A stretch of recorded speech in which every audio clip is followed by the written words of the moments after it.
I'd love to turn to you, Isaias, talking about privilege and food privilege, and that plant-based diets and animal-based diets are very different in nature, but food systems are very different all over the world.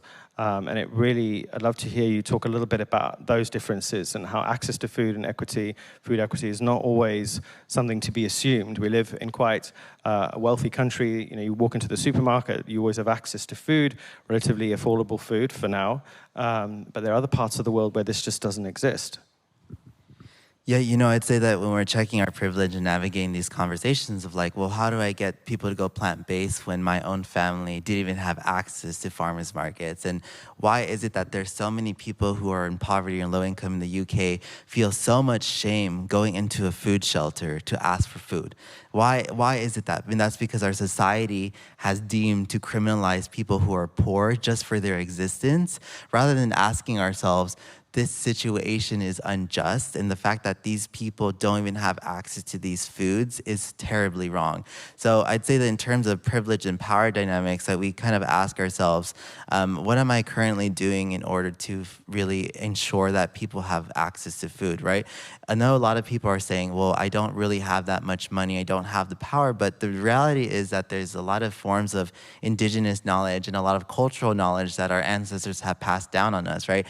I really love to partake in foraging as an act of ecological reverence and love for the land. And, there's so much edible food out there in public spaces that you can easily pick for free and actually teach younger people out there of like, how do you get people to get access to food? Because a lot of the times I don't have access to garden. In my community, all the soil is contaminated due to Superfund sites that contaminate the region. And so there's all these like difficulties where we're asking ourselves, how do I continue to fight against these systems when it seems that it's almost impossible? But the reality is that your own existence is a solution, and it takes time to build community and takes time to validate your lived experiences to say, no, I am an expert in this situation.